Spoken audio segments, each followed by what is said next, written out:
My concern is for the safety of my children and the other children in the neighborhood. Residents living in an Akron neighborhood want a sex offender to move out, and they may take legal action to get their wish. Good evening, everyone. I'm Leon Bibb. And I'm Lee Jordan. They say their neighborhood is filled with children, and that's no place for a child sex offender. News Channel 5's Bob Jones joins us. And Bob, the sex offender in question here lives in a group home? Well, that's right, Lee, and those neighbors are also upset with the county agency over all of this. They're planning a community meeting next Tuesday to weigh their options, which leads to the question, how far can a neighborhood go to kick a sex offender out?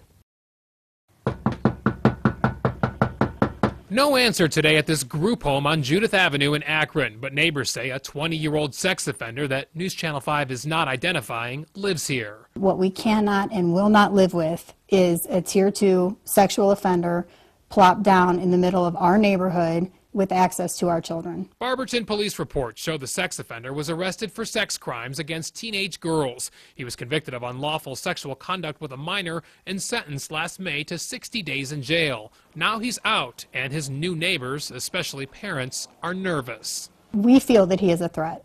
Beyond that, Michelle Garrow says there's an in-home daycare close by. The law says he should not be allowed within 1,000 feet of a daycare facility. But the sheriff's office says that law does not apply because the daycare, which serves less than 7 kids, is not accredited through the Ohio Attorney General's office. Billy Joe David from Summit County Developmental Disability says the agency doesn't own or operate the group home, but does provide funding so clients can get services. Individuals who live in the home have appropriate levels of supervision based on what their needs and what their case history would be. But that doesn't comfort Michelle, who says she'll keep fighting until the sex offender moves out of her neighborhood. And then they turn around and drop a sex offender into our laps, and we're paying them to do this.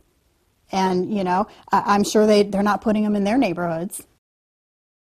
And Michelle Garrow wanted to make it clear she does not object to the group home, just the sex offender living in the neighborhood. Her next step is that community meeting at an Akron library next Tuesday, where she and other neighbors say they'll talk about the possibility of a lawsuit. They say even a nuisance lawsuit. Lee? Bob, who owns the group home, and what are they saying about all of this?